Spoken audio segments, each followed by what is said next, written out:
Hey everybody, this is DIY Coach Al at Lawn Care and Home Repair. I'm getting ready to show you 6 steps that's going to give you that lawn that you have always wanted. Be right back. Cue the music.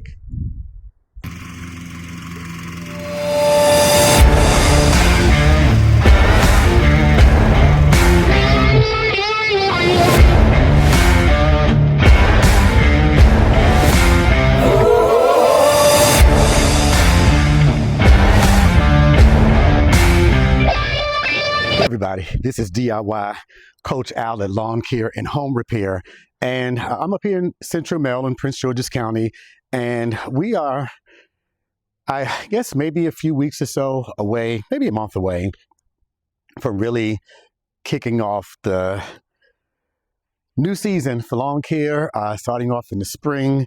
And I was thinking today, when I first started doing my yard, I was really starting off from scratch. So I thought that I'd just do a quick video and tell you what you need to do if you're just starting to get into lawn care. The very first thing you're going to need to do is to really look at the condition of your yard. My grass is in its dormancy now. I have turf type tall fescue. I think from when I moved in, maybe it's a slight blend of Kentucky bluegrass and maybe some perennial ryegrass, but I've been turning it over to all turf type tall fescue. But the first thing you want to do is look at the condition of your lawn. Now, I don't have any weeds in my lawn. After some years of caring for it, I'm glad to say that it's weed free.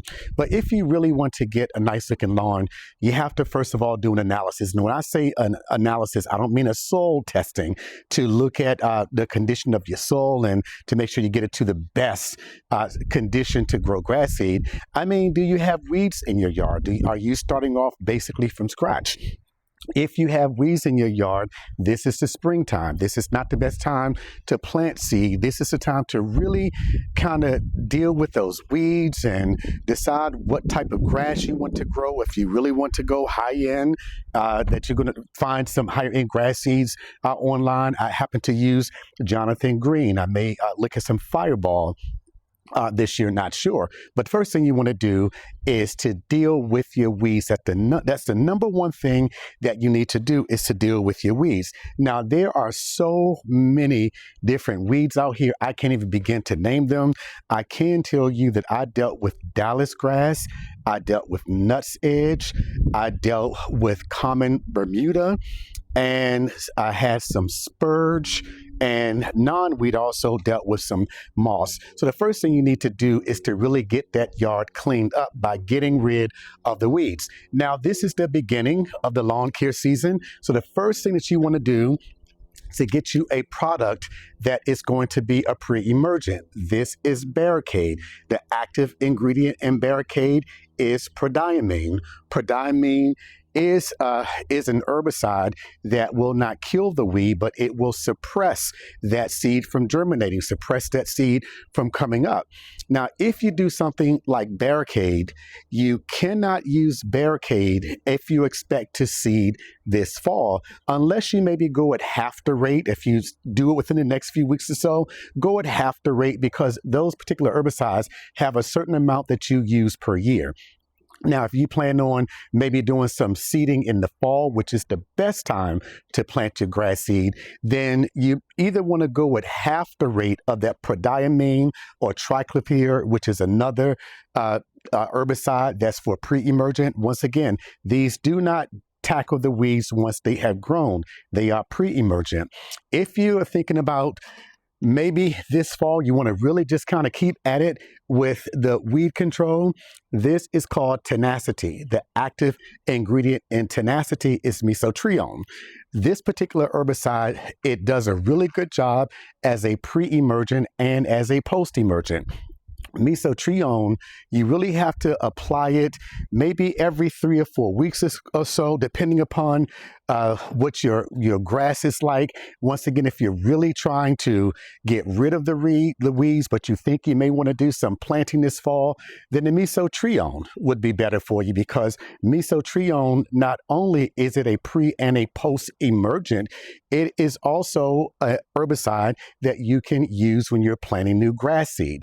Now, what I don't particularly like about the mesotrione or the tenacity is that as it's working, it's going to turn those weeds white, but it will also bleach your grass a little bit. And if you one of those people that you just really want your yard to look good and not have that bleach color look, then you may not want to use something like tenacity. You may want to use something else that will kill the weeds. That's a pure post-emergent, and that's when you're looking at a product of something like this Spectricide.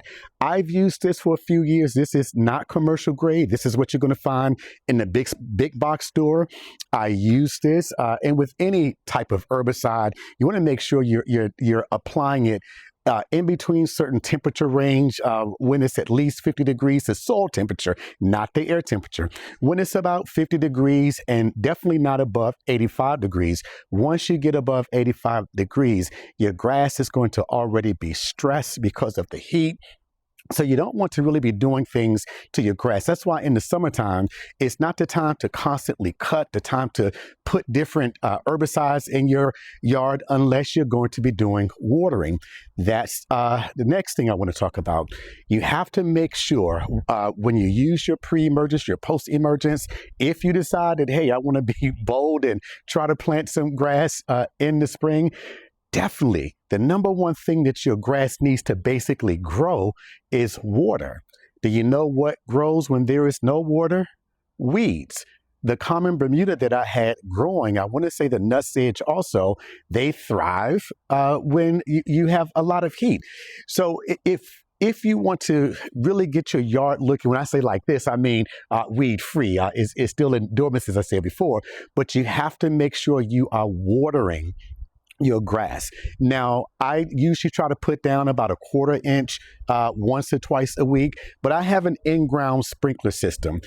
If you're on a budget, I would not advise looking at an in-ground sprinkler system. It can cost anywhere from $3,000 to $10,000 to do that. If you have the money to do that and you want to do that, that's fine. But you don't have to do an in-ground system. You can actually get you one of the systems at the big box stores now. They have them where you can just connect it to your outside bib. You can put it on a timer where it's going to water your grass. But your grass, if it doesn't get anything else, it needs water. If it doesn't get water on a regular basis, it's going to become stressed, and you'll see it to protect itself. It will go into dormancy when there's too much heat outside and when you're not getting water. So you want to make sure you are deciding whether you want to use this time of the year to address the weeds. Now, if you have a lot of weeds in your yard and you decide you want to kill off the weeds, you can look at maybe putting some sod down. You can get sod with different grass types now. It's a lot better than it used to be when I first started sodding my grass maybe 20 years ago. But if you primarily want to focus on the weeds, then you may not get the grass that you're looking for this spring, this summer. You can look at sod. But even if you get sod, you're going to need to continue to water it. You're going to need to make sure that you're putting fertilizer down. Fertilizer feeds the grass. When you look at fertilizer, once again, look at what's best for you. Some fertilizers can be very expensive, but then you can just go to the big box store. I would say a brand like Scott's, Pennington. Those are the ones that you're usually going to find at your Lowe's and your Home Depot. I've used them. They're good. I have a backpack sprayer. There are times I will use granular for my yard. There are times that I'll use backpack sprayer because I can mix different things in my backpack sprayer. But if you want to get your grass really looking good, and you're starting from scratch, you may want to look at this summer as really getting it prepared for next year or even prepared for the fall. But the first thing you want to do is make sure you are addressing the weeds. Once again, this is the time of year that you need to be looking at. Get you a ground thermometer so that you can check the temperature of the soil. Put that thermometer about maybe 2 inches down.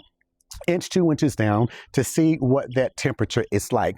Once you are right there at 50 degrees, then that's when you want to look at putting your pre-emergent in. Now, if you don't get it down, all those seeds that have been dormant in your ground, they are going to come up and you'll have to deal with that.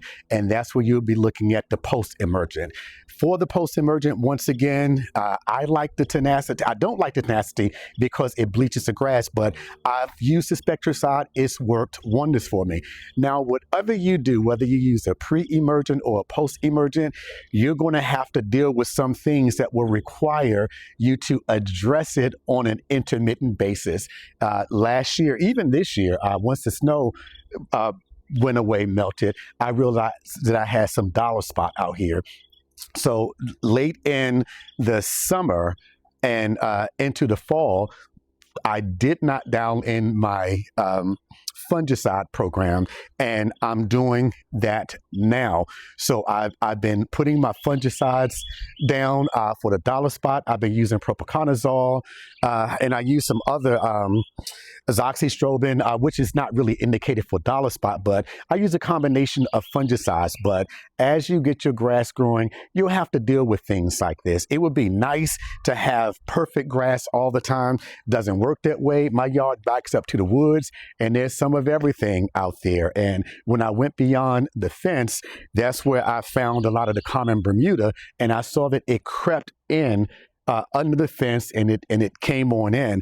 And there are some grasses like that common Bermuda that's just really difficult to get rid of once it starts to germinate. But you want to make sure that if in the event that you do see some weeds pop up, you may want to get you just a little handheld pump sprayer to deal with things like that. But no matter what you do, you are going to have times when you'll have to tackle it on an individual basis. But I've had to deal with so many different things coming up here and there. But if you keep your program dialed in, if you get your pre-emergence down, if you get your fertilizer down, make sure your grass is getting water. That's really the primary thing that you're going to need in order to get your grass to go from that state of just looking like it's in total disrepair to that place where you say, hey, yeah, I just like coming out here looking at my yard. The other thing I didn't point out is when you are cutting your grass is a plant. It's going to respond to what you do to it. What I didn't take into consideration before is making sure I had my blades sharpened. I use a push mower, my Eagle over here, it's an electric mower, but also have a lawn tractor that I use over here. But you want to make sure you are keeping your blades sharpened. As you're cutting your grass, you're going to hit rocks, you're going to hit pieces of branches that have fallen down, you're going to hit a whole lot of things that can damage that blade. And a damaged blade is going to result in that browning that you'll see on the top of your grass. It almost looks like rust, a fungus called rust. Almost looks like that, but it's not. It's actually a result of you not keeping your blade sharp. If you're going to get yourself a lawnmower, decide which one works best for you. I'm moving over to more battery-powered platform. I actually like that Ryobi. I did a review on that. Check out my other videos. You'll see a review of, not the Ryobi, I'm sorry, of the Ego. You'll see the review of the Ego. But I cut about 10,000 square feet. So there are times when I just don't feel like pushing that lawnmower, getting that workout. Then that's when I'll go to my lawn tractor. But when you're cutting your grass, when you do everything, you got your fertilizer down, you got your pre-emergent down, your post-emergent down, you're making sure you water it, then you want to make sure that you are keeping that blade sharp on that lawnmower. So once again, I just wanted to do a quick video to just kind of let you know that if you want to really get your yard looking good, this is around the time of year to start doing that. Get you a ground thermometer. get you a ground thermometer and check the temperature. Now, you can also check some websites and they'll let you know what the soil temperature is in that area. I wouldn't go with that because I just I don't think that it's going to be as accurate as you getting your own ground thermometer, putting it in the ground and checking that temperature yourself. But this is the time of year to do it. Go out and get that pre-emergent and start tackling those weeds. Then once you do all that, you decide what type of grass seed you want to use. If you, in this area, in the transition zone, we tend to go with the grasses like the Kentucky bluegrass, the perennial rye. In my case, as I said, turf type tall fescue. But decide which grass you want.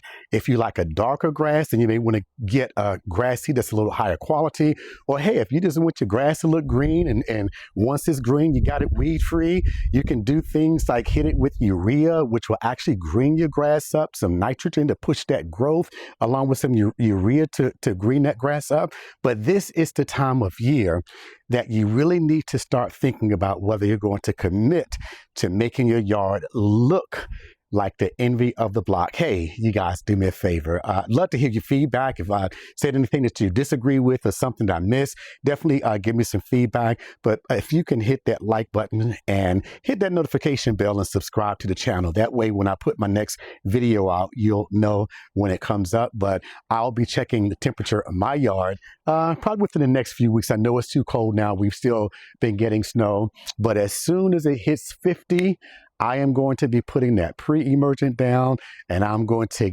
get this grass kicking in a way that people will continue to come by and say, hey, DIY Coach Al, I don't know what you're doing, but it's looking good, man. Hey, y'all take care. Hey, want some more information on how to have a successful lawn growing season this year? Check out this video right here. Don't forget to subscribe to the channel and hit that notification button so that you can be notified when I post the next video. DIY Lawn Coach Al out. Have a wonderful day.